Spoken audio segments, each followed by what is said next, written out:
कहानी की शुरुआत में हमें एक टाउन को दिखाया जाता है जहाँ पे मॉन्स्टर हमला कर रहे होते हैं, लेकिन तभी एक स्ट्रॉन्गेस्ट एग्जॉर्सिस्ट हारुयोशी अपनी पावर का यूज करके मॉन्स्टर को खत्म कर देता है। हारुयोशी बचपन से ही पावर को हासिल करता आया है। उसका मानना यह है कि अगर आप पावरफुल हैं तो आप जो चाहे वो हासिल कर सकते हैं। हारुयोशी ने आयाकाशी को हरा के उनको अपना गुलाम बनाया होता है। इससे वो मॉन्स्टर को खत्म करके यहाँ सभी के साथ अपने प्यारे स्टूडेंट को भी बचा लेता है। लेकिन हारुयोशी की इतनी ज्यादा पावर को देख के एक इंपीरियल कोर्ट का पर्सन डर जाता है और वो हारुयोशी के स्टूडेंट्स को बंदी बना लेता है। साथ ही उसके सबसे फेवरेट स्टूडेंट के ही हाथों गलती से वो उसे मरवा देता है। स्टूडेंट बेचारी बहुत ही ज्यादा रो रही होती है। हारुयोशी अपने मन में कहता है कि तुम्हारी कोई भी गलती नहीं है, उन डरपोक कोर्ट वालों ने तुम्हें यहाँ पर भेजा। हारुयोशी यहाँ पर फैसला करता है कि अपने अगली लाइफ में वो ऐसे फील नहीं होगा। इसके बाद हमें ब्लेज लैम्पर्ज नाम के एक पर्सन को दिखाया जाता है जो कि अपने तीसरे बेटे सेका की मैजिक पावर को टेस्ट कर रहा होता है। सेका ये कोई और नहीं बल्कि हारुयोशी होता है जो कि अब इस न्यू दुनिया में इनकार्नेट हुआ है जहाँ ह्यूमंस के साथ मैजिक और डीमन भी एग्जिस्ट करते हैं। या इनको देखने को मिलता है कि सेका के पास कोई भी माना नहीं है। ये जान के उसका बड़ा भाई ग्ले सेका पे काफी ज्यादा हंस रहा होता है। हालांकि सेका को कोई भी दिक्कत नहीं होती। सेका की माँ एक मिस्ट्रेस थी, उसके मॉम के पास भी कोई भी मैजिक नहीं था। सेका अपने मन में कहता है कि भले ही इस बॉडी में कोई भी मैजिक नहीं हो पर इसमें बहुत ही ज्यादा स्पिरिचुअल पावर है। आगे हम देखते हैं कि सेका ल्यूस का यूज करके शिकिगामी बनाता है। तभी सेका का भाई ग्रे उसे यहाँ पे परेशान करने के लिए आ जाता है। सेका अपने शिकिगामी से ग्ले पे अटैक करवाता है। तब यहाँ पे सबसे बड़ा भाई लुफ्ट आ जाता है और वो ग्ले से क्रो को भगा देता है। लुफ्ट ग्रे से कहता है कि तुम ठीक तो हो ना? वो कहता है कि नहीं, मुझे बहुत ही ज्यादा दर्द हो रहा है। लुफ्ट सेका से कहता है कि तुम ठीक हो ना सेका? सेका कहता है कि हाँ मैं बिल्कुल ठीक हूँ। वैसे लुफ्ट जो सबसे बड़ा है वो अच्छा है। आगे वो ग्ले को यहाँ से ले जाता है। आगे सेका 7 साल का हो जाता है। मिस्ट्रेस का बेटा होने के बावजूद उस पर कोई भी ध्यान नहीं देता। वो हमेशा अकेला सा ही रहता है। इस दुनिया में पेपर बहुत ही ज्यादा रेयर होते हैं तो सेका खुद से ही अपने लिए पेपर्स को बनाता है। इनके जरिए वो तालिस्मान को बना के अपनी स्पिरिचुअल एनर्जी को यूज कर सकता है। आगे हम देखते कि यहाँ पे ईफ नाम की एक मेड सेका के रोब को लेके आ जाती है जो कि ईफा को झाड़ियों में मिला था। सेका समझ जाता है कि ये ग्ले का काम है। आगे यहाँ पे ग्ले भी आ जाता है और वो सेका को छिटाने लगता है कि मैं अभी लोडोनिया मैजिक अकेडमी में जाने वाला हूँ जहाँ ग्रेटेस्ट मेजर्स बनते हैं। तभी यहाँ पे इनके फादर भी आ जाते हैं जो कि ग्ले और लुफ्ट को मैजिक ट्रेनिंग के लिए ले जा रहे होते हैं। सेका अपने फादर से पूछता है कि क्या मैं भी आपके साथ आ सकता हूँ? फादर सेका को आने के लिए मंजूरी दे देते हैं। यह हम देखते हैं कि लुफ्ट के पास विंड मैजिक है और ग्ले के पास फायर मैजिक है। साथ ही वो विंड मैजिक को भी यूज कर सकता है। सेका का मजाक बने इसलिए ग्ले उसे कहता है कि तुम भी ट्राई कर सकते हो। सेका भी अपनी हल्की सी पावर दिखाने का सोच लेता है। वो अर्थ के की में से अर्थ और फायर मैजिक को मिक्स कर देता है और एक ब्लू ओनी फायरबॉल को कास्ट कर देता है, जिसे देख के ये सभी बहुत ही ज्यादा हैरान हो जाते हैं क्योंकि ब्लू फायरबॉल ये कुछ ऐसा था जिनको इन लोगों ने आज तक कभी भी नहीं देखा था। ग्ले कह रहा होता है कि शायद से वैंड के अंदर मेरा थोड़ा सा मैजिक रह गया होगा, लेकिन उसके डैड कहते हैं कि ऐसा कुछ भी नहीं होता। कुछ मेजर्स ऐसी भी होते हैं जो मैजिक के साथ जन्म तो नहीं लेते लेकिन आगे वो मैजिक को यूज कर लेते हैं। कहा जाता है कि उनके मैजिक का कलर अलग होता है। सेका के मैजिक को देख के उसके फादर उसके लिए एक ट्यूटर रख देते हैं। साथ ही सेका अपने भाइयों की ट्रेनिंग भी चुपके से देख रहा होता है। साल बीत जाते हैं। सेका 11 साल का हो गया होता है। वो यहाँ पेपर्स को एक ह्यूमनॉइड शेप देता है। सेका बताता है कि पिछले लाइफ में उसने काफी सारे आयाकाशी को हरा के सील कर दिया था और वो उनको अपने बैटल में यूज किया करता था। सील करना यानी ये भी एक प्रकार से किसी को दूसरी दुनिया में भेजने जैसा ही होता है। तो अगर सेका दरवाजे को बनाता है तो वो उन आयाकाशी को यहाँ भी समन कर सकता है। सेका टेस्टिंग करने के लिए यहाँ पर एक दरवाजा बनाता है और यहाँ पर एक आयाकाशी को समन करता है। हम देखते कि यहाँ पर एक आयाकाशी आ जाती है। इसका नाम यूकी होता है। पहले की दुनिया में ये एक बड़ी वुमेन थी लेकिन इस दुनिया के इन्फ्लुएंस या सेका के स्पिरिचुअल पावर की वजह से वो सेका की एज की जैसे यहाँ पर समन हो चुकी है। सेका की टेस्टिंग कंप्लीट हो जाती है तो वो यूकी को वापस भेज रहा होता है, लेकिन वो एक क्यूट सी स्मॉल फॉक्स बन के सेका के हेयर्स में आ जाती है और कहती है कि मैं वहाँ पे बोर हो चुकी हूँ, मैं अब से आपके साथ ही रहूंगी। सेका कहता है कि ठीक है, लेकिन अब से तुम मुझे सेका नाम से बुलाओ। आगे हम देखते कि ईफा के हाथों से गलती से ग्ले के ऊपर थोड़ा सा पानी गिर गया होता है तो वो उसे डांटने लगता है। तभी ग्ले की ईफा पे बुरी नजर आ जाती है। वो उसे कहता है कि आज रात मेरे कमरे में आ जाना, मैं तुम्हें कुछ लेसन सिखाऊंगा। तभी यहाँ पे सेका आ जाता है और वो ग्ले से कहता है कि अगर तुम्हें उसे कुछ सिखाना है तो अभी सिखा दो, मुझे उससे कुछ काम है। ये सुन के ग्ले को सेका पे काफी ज्यादा गुस्सा आ जाता है। वो उसे पंच करता है पर सेका उसे बहुत ही आसानी से पकड़ लेता है। ग्ले कुछ भी कर नहीं पा रहा था। वो अपनी इज्जत बचाने के लिए चुपचाप से यहाँ से निकल जाता है। सेका ईफा से कहता है कि तुम्हें उसके रूम में जाने की कोई भी जरूरत नहीं है। आगे ईफा सेका को एक छोटे से इंजर्ड मॉन्स्टर के पास ले आती है और उसे कहती है कि क्या हम इसे बचा सकते हैं। सेका ईफा को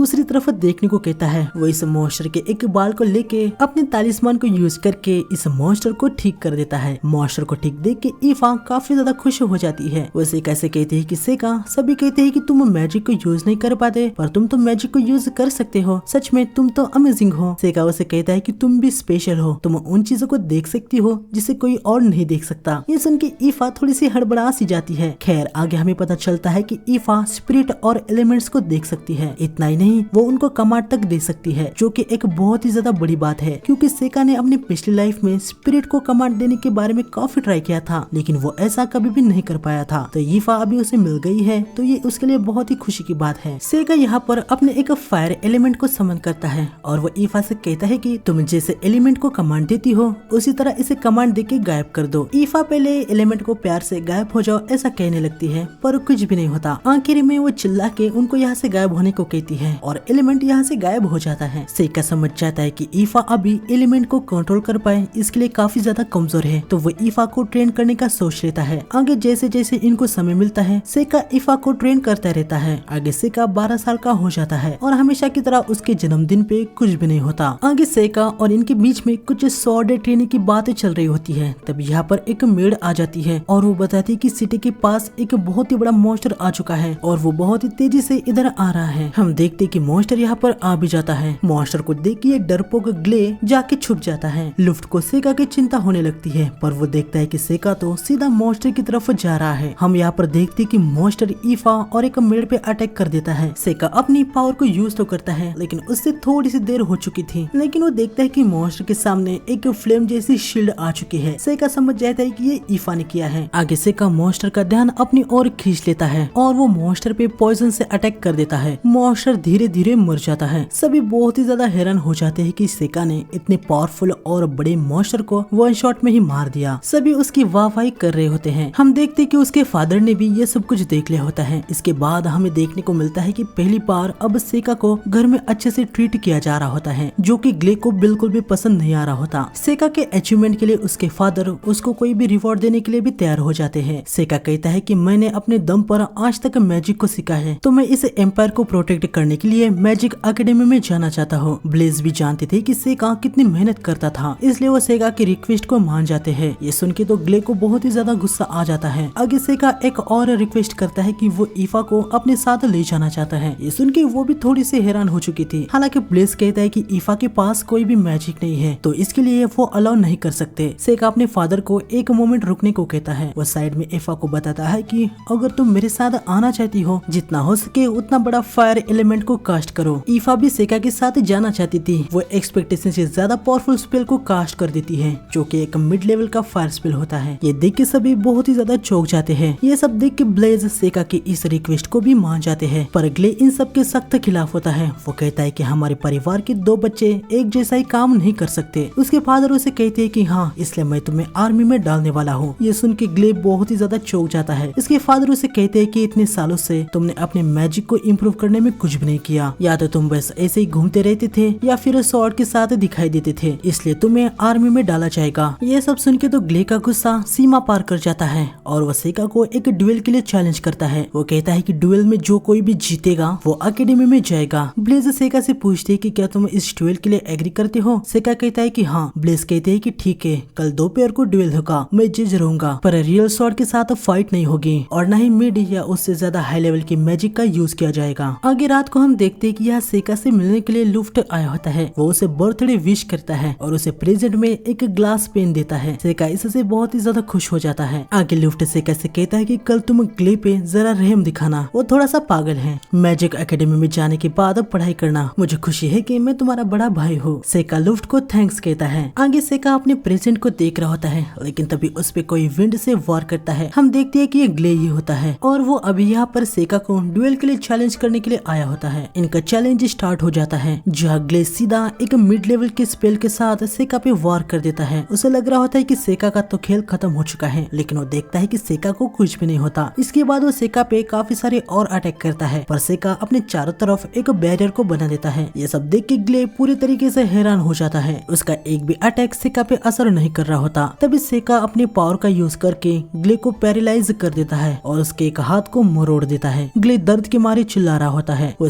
सेका से कहता है कि तुमने मेरे हाथ के साथ क्या कर दिया। सेका ग्ले के हाथ को ठीक कर देता है और उसे कहता है कि तुम फादर से कह देना कि तुम ड्यूएल से पीछे हट चुके हो। सेका ग्ले को बेहोश कर देता है। आगे हमें पता चलता है कि ये सब जो हुआ था वो सब सेका का ही प्लान था, क्योंकि उसे मैजिक एकेडमी में जाना था। उसने 6 महीने पहले से ही अपने एक आयाकाशी को समन करके उसे कहा था कि उस लिजार्ड वाले मॉन्स्टर को फ्री कर दे और सेका के हाउस पे अटैक करवाए। यूकी सेका से पूछती है कि उसने ऐसा टेढ़ा रास्ता क्यों यूज किया। अगर वो चाहता तो अपनी पावर का यूज करके सीधा ही उसे जो चाहिए वो हासिल कर सकता है। सेका उसे याद दिलाता है कि पिछली लाइफ में उसने यही तो गलती की थी, क्योंकि वो बहुत ही ज्यादा स्ट्रेट फॉरवर्ड था और इसलिए तो वो नॉर्मल ह्यूमन के हाथों मारा गया था। लेकिन इस वाली लाइफ में सेका इन ह्यूमन की तरह ही रह के अपने गोल्स को अचीव करने वाला है। आगे हम देखते हैं कि सेका और ईफा लोडोनिया मैजिक एकेडमी के लिए निकल रहे होते हैं। लुफ्ट इनको गुड बाय करने के लिए आ जाता है। ये दोनों मैजिक एकेडमी के लिए रवाना हो जाते हैं। कैरेज में सेका ईफा को एक पेंडेंट देता है। ये सभी मैजिक स्टोन्स होते हैं जिससे ईफा एलिमेंट मैजिक को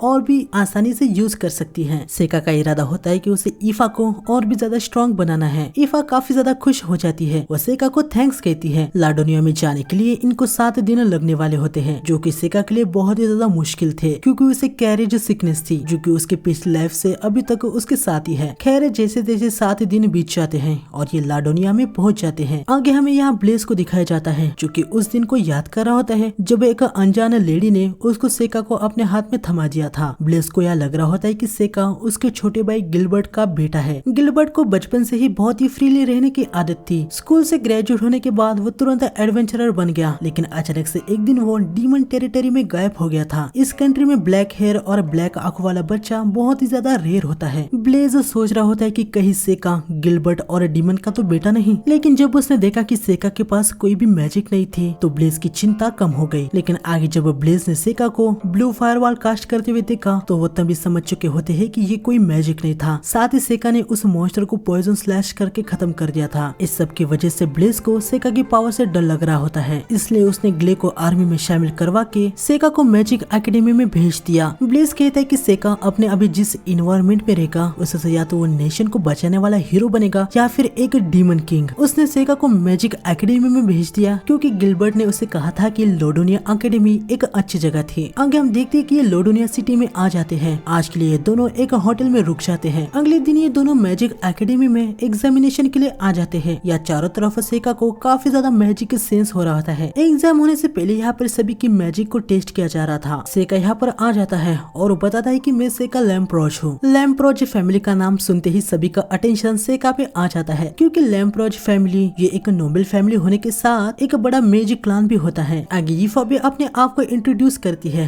वो कहती है कि मैं सेका की सर्वेंट हूँ। ये सुन के सभी बहुत ही ज्यादा हैरान हो जाते हैं कि एक सर्वेंट यहाँ पर स्टूडेंट बन के आई है। आगे लेडी इनको मैजिक टेस्ट करने को कहती है। वो बताती है कि ये तुम्हारे मैजिक पावर को कैलकुलेट करेगा। अगर किसी के पास 4 एलिमेंट का एट्रीब्यूट होगा तो ये और वो पूरे तरीके से ग्लो करेगा। वैसे मैंने आज तक ऐसे होते हुए कभी भी नहीं देखा। सेका हमें बताता है कि इस दुनिया में फायर, वाटर, विंड और अर्थ, साथ ही लाइट और शैडो ये एलिमेंट्स है। पहले ईफा हाथ रखती है और वो हल्का सा ग्लो हो जाता है। ये लेडी ईफा को बताती है कि ये कमजोर है पर तुम्हारे पास फायर और विंड एप्टीट्यूड है। आगे सेका हाथ रखता है, लेकिन यकीनन उसके पास मैजिक नहीं होता तो और वो जरा सा भी ग्लो नहीं होता। लेडी कहती है कि शायद आपके पास शैडो या लाइट एप्टीट्यूड होगा, वो इस ऑर्ब से कैलकुलेट नहीं किया जाता। लेकिन सेका इनसे कहता है कि नहीं, मुझे नहीं लगता कि मेरे पास कोई मैजिक पावर है। क्या बिना मैजिक पावर वाले एग्जाम नहीं दे सकते? लेडी कहती है कि ऐसा कुछ भी नहीं है, ये बस एक चेक करने के लिए है, आप एग्जाम दे सकते हैं। अब सेका के पास कोई भी मैजिक नहीं है। ये जानने के बाद सभी बातें कर रहे होते हैं कि ये कमीना नोबल बस कनेक्शन की वजह से यहाँ पर आ पाया है। इनकी बातें सुन के ईफा को बहुत ही ज्यादा गुस्सा आ जाता है। सेका उसे शांत करता है। तभी यहाँ पर एक एम्यू नाम की लड़की आ जाती है जो कि एक कॉमनर होती है। वो इन सभी को शांत होने को कहती है। आगे वो और पे हाथ रखती है और हम देखते हैं कि और वो पूरे तरीके से ग्लो हो जाता है, यानी इसके पास चारों एलिमेंट का एप्टीट्यूड होता है। सेका एम्यू को थैंक्स कहता है। वो कहती है कि मैंने ये तुम्हारे लिए नहीं किया, तुम जैसे नोबल कनेक्शन का यूज करके यहाँ पर आ जाते हैं। तुम जैसे को देख के मुझे बहुत ही ज्यादा गुस्सा आ जाता है। तुम जैसे बिना मैजिक वालों के लिए यहाँ पर कोई भी जगह नहीं है। सेका भाई यहाँ पर पूरे तरीके से हैरान भी था, क्योंकि इस लड़की को वो जानता है ये कोई और नहीं बल्कि उसकी पिछली लाइफ की फेवरेट स्टूडेंट होती है। आगे इनकी रिटर्न एग्जाम हो जाती है। ईफा थोड़ी सी नर्वस थी कि वो एग्जाम को पास कर लेगी। सेका उसे चेयर अप करता है कि सब ठीक ही हो जाएगा। इसके बाद सभी के प्रैक्टिकल एग्जामिनेशन स्टार्ट हो जाते हैं, जहाँ पर एग्जामिनर स्टूडेंट को बताता है कि लेफ्ट साइड से स्टार्ट करके के फायर, अर्थ, वाटर, विंड, लाइट और डार्क इन एप्टीट्यूड को यूज करना है। हर एलिमेंट के लिए एक टारगेट दिया गया है। सभी स्टूडेंट इंचेंटमेंट को करके अपने अपने एलिमेंट का यूज करके टारगेट को हिट कर रहे होते हैं। आगे ईफा की बारी आ जाती है। वो फायर एलिमेंट का यूज करके टारगेट पे बहुत ही पावरफुल अटैक कर देती है, जिससे टारगेट पूरे तरीके से डैमेज हो जाता है। सभी स्टूडेंट बहुत ही ज्यादा हैरान हो जाते हैं कि ईफा ने एक मिड लेवल के स्पेल को कास्ट कर दिया, और वो भी बिना किसी इंचांटमेंट के। एग्जामिनर भी बहुत ही ज्यादा हैरान हो चुका था, क्योंकि फायर एप्टीट्यूड के लिए जो टारगेट दिया गया था वो पूरे तरीके से फायर से रेजिस्टेंट था, लेकिन फिर भी उसका ये हाल हो गया। आगे ईफा अपने अगले टारगेट पे आ जाती है। या वो विंड एलिमेंट को यूज करके टारगेट को पूरी तरीके से ही बर्बाद कर देती है। ये सभी फिर से बहुत ही ज्यादा हैरान हो जाते हैं। सेका भी यहाँ पर हैरान था कि ईफा ने इतनी पावरफुल स्पेल को कास्ट कर दिया। वो ईफा की बहुत तारीफ करता है। आगे सेका की बारी आ जाती है। सबको पता था कि सेका के पास कोई भी मैजिक नहीं है, तो वो सोच रहे होते कि सेका क्या करेगा। यहाँ पर सेका अपनी स्पिरिचुअल पावर का यूज करके पहले ब्लू फायरबॉल से टारगेट को हिट करता है। इसके बाद अर्थ मैजिक फुलफिल हो, इसलिए वो एक अजीब से स्टोन को बना के टारगेट को तोड़ ही देता है। ये देख के सभी बहुत ही ज्यादा हैरान हो चुके थे कि ये कौन सी स्पेल है। एग्जामिनर भी सेका से कहता है कि आखिर ये कौन सी स्पेल है, लेकिन यकीनन सेका बहाना बना के इनको कुछ भी नहीं बताता और वो अपने टारगेट पे चला जाता है। यहाँ पर वो तालिस्मान का यूज करके वाटर को क्रिएट करता है और टारगेट को हिट करता है, जो कि वहाँ पर जाके पूरे तरीके से क्रिस्टल बन जाते हैं। अभी के लिए सेका बस इन 3 एलिमेंट वाले मैजिक को ही यूज कर सकता है। सभी के सभी बहुत ही ज्यादा हैरान रह जाते हैं। आगे हमें शाम में दिखाया जाता है, जहाँ पर एक एग्जामिनर के पास एमयू की टीचर आ जाती है। यहाँ हमें देखने मिलता है कि एग्जामिनर सेका और ईफा के मैजिक से तो हैरान था ही, लेकिन वो बताता है कि एमयू तो हद से ज्यादा ही पावरफुल है। उसने सारे एलिमेंट को यूज करके टारगेट को डिस्ट्रॉय कर दिया होता है। ये सब सुनने के बाद एमयू की टीचर कहती है कि शायद से एमयू वो लेजेंडरी हीरो है जो डीमन किंग के रिवाइव होने के बाद उसके खिलाफ लड़ेगी। आगे दोनों अपने एग्जाम के रिजल्ट को देखने के लिए आ जाते हैं, जहाँ सेका को देखने मिलता है कि वो 3rd आया है और ईफा 2nd आई होती है। ये देखने के बाद वो थोड़ा सा शॉक हो जाता है। आगे वो देखता है कि एमयू 1st आई होती है। आगे कुछ दिनों के बाद इनको लेटर मिलता है कि अब ये ऑफिशियली एकेडमी के डॉर्म्स में रहने के लिए आ सकते हैं। ये दोनों एकेडमी में आ जाते हैं। आज इंट्रेंस सेरेमनी होती है। एकेडमी की तरफ बढ़ते हुए सेका को सेंस होता है कि आसपास कुछ एलिमेंट है। ईफा देखती कि सामने काफी सारे डार्क एलिमेंट्स है। सेका उधर की तरफ जाता है, जहाँ उसे एक मैजिकल सर्कल देखने को मिलता है, जिससे उसको कुछ अच्छी फीलिंग नहीं आ रही होती। पर ईफा इन झमेले में ना पड़े, इसलिए वो कहता है कि इस सर्कल को एकेडमी के ऊपर ही छोड़ दिया जाए। लेकिन यहाँ पर जाने से पहले सेका यहाँ पर अपने तालिस्मान को छोड़ देता है, ताकि वो इन एरिया पे नजर रख पाए। सेरेमनी में सभी दावत का मजा उठा रहे होते हैं और इस साल की सेरेमनी में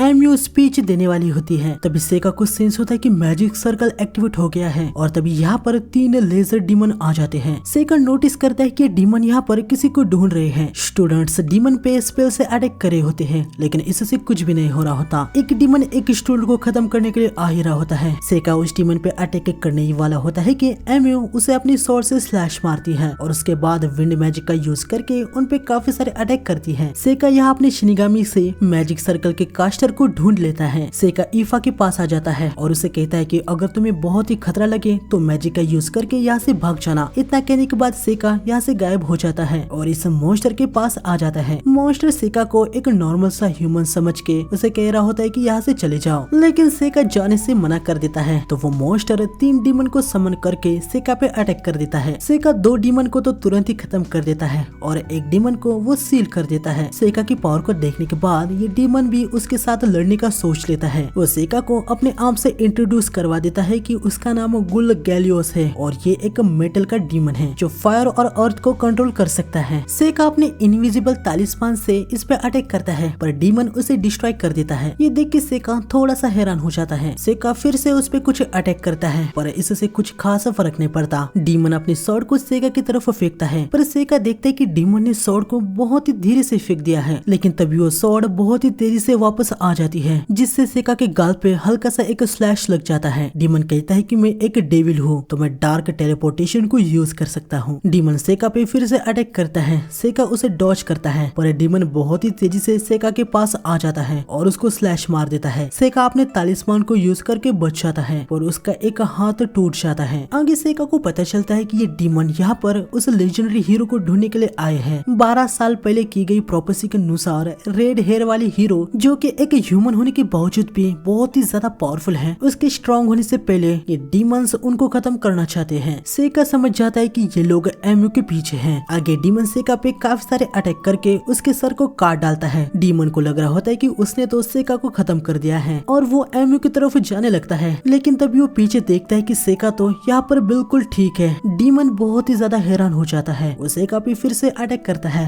लेकिन कुछ भी नहीं होता। सेका भी वाटर स्पेल का यूज करके डीमन पे अटैक कर देता है, पर ये डीमन टेलीपोर्टेशन का यूज करके फिर से सेका पे अटैक कर देता है। सेका यहाँ पर एक बीस्ट आयाकाशी को समन करके डीमन पे डायरेक्ट हिट करता है, लेकिन वो डीमन फिर से जैसे तैसे बच जाता है और वो सेका की छाती में अपने हाथ को घुसा देता है। पर ये सब कुछ सेका का प्लान ही होता है। वो डीमन के हाथ को पकड़ लेता है और यहाँ पर वो एक ब्लास्ट कर देता है, फिर अपने तालिस्मान से टेलीपोर्ट हो जाता है। डीमन को अब बहुत ही ज्यादा गुस्सा आ गया होता है। वो अपनी असली पावर को अनलिश करने लगता है। सेका भी इसके साथ खेल के अब बोर हो चुका था। वो आयाकाशी मिजुची को समन कर लेता है, जो कि सीधा ही इस डीमन पे अटैक कर देता है और कुछ सेकंड में ही इसको खा जाता है। सेका मिजुची को फिर से अपनी जगह बुलाने लगता है, पर वो देखता है कि मिजुची अपनी विल पे भागने की कोशिश कर रहा होता है, लेकिन सेका जैसे तैसे तालिस्मान का यूज करके फिर से मिजुची को अपनी जगह पे भेज देता है। सेका को बिल्कुल भी नहीं लगा था कि मिजुची जैसा कमजोर आयाकाशी उसके खिलाफ ऐसे रिबेल करेगा, लेकिन वो समझ जाता है कि शायद से उसकी बॉडी उतनी ज्यादा मैच्योर नहीं है, इस वजह से ऐसा हुआ होगा। आगे सेका यहाँ सेरेमनी हॉल में फिर से आ जाता है, जहाँ उसे पता चलता है कि एमयू ने इन सभी डीमन को अकेले ही खत्म कर दिया। सेका यहाँ पर फैसला कर लेता है कि वो एमयू को अपनी दोस्त बनाएगा। वो अपने मन में कहता है कि मैं अपनी पिछले लाइफ की तरह इस लाइफ में स्ट्रॉन्गेस्ट नहीं रहूंगा। डीमन जरूर वापस आएंगे, लेकिन एमयू मैं तुम्हें स्ट्रॉन्गेस्ट बनाऊंगा। आगे यहाँ अकेडमी में सेका को एक मंथ हो जाता है। अकेडमी में जाते समय सेका एमयू को गुड मॉर्निंग कहता है, लेकिन वो बहुत ही ज्यादा गुस्से से सेका से कहती है कि मुझ पे एक एहसान करो और कभी भी मुझसे बात मत करो। खैर आगे सेका और ईफा आगे बढ़ते हैं, तभी इनके ऊपर अचानक से एक पॉट गिर रहा होता है। सेका तालिस्मान का यूज करके तुरंत पीछे टेलीपोर्ट हो जाता है। सेका को भी पता नहीं होता है कि ये क्या है, इसलिए वो इसका एक सैंपल ले लेता है। तभी हम देखते हैं कि ये पॉट कॉर्डल नाम के एक टीचर से गलती से बाहर गिर गया होता है। टीचर इनको सॉरी कहते हैं। सेका इनसे कहता है कि हम ठीक है, लेकिन इसमें क्या है। टीचर बताते हैं कि इसमें उन डीमन मॉन्स्टर का ब्लड है, इसे वो अपने रिसर्च में यूज करने वाले हैं। आगे दोनों अपने क्लास में आ जाते हैं, जहाँ पर क्लास खत्म भी हो गई होती है। टीचर बताती है कि अगले वीक स्कूल की एनिवर्सरी है, तो उसे सेलिब्रेट करने के लिए एमयू और ईफा जो कि टॉप ग्रेड के स्टूडेंट है, उनको लॉर्डोनिया के फॉरेस्ट में न्यू स्टूडेंट ऑफरिंग के लिए टेम्पल में जाना था। सेका को याद आता है कि ये वही फॉरेस्ट है जहाँ पर वो मैजिक सर्कल था। सेका समझ जाता है कि ईफा का वहाँ जाना खतरनाक होगा। वो टीचर से कहता है कि ईफा के बदले मैं वहाँ पर जाऊंगा। ईफा भी इसके लिए हाँ कर देती है। आगे ईफा को लग रहा होता है कि सेका एमयू को पसंद करता है। सेका उसे बताता है कि ऐसा कुछ भी नहीं है, वो तो बस एमयू के साथ फ्रेंडशिप करना चाहता है क्योंकि वो स्ट्रॉन्ग है। ईफा कहती है कि मैं भी स्ट्रॉन्ग बनूंगी। अभी और भी लेमन मेरे पास आने लगे हैं और वो मेरी बात भी सुनते हैं। सेका ईफा को समझाता है कि फ्यूचर में एमयू एक ऐसी पर्सन बनने वाली है जिसकी सभी तारीफ करेंगे, साथ ही उससे डरेंगे भी। सेका ईफा को भरोसा दिलाता है कि वो उसे कभी भी छोड़ के नहीं जाने वाला है। आगे सेरेमनी का दिन आ जाता है।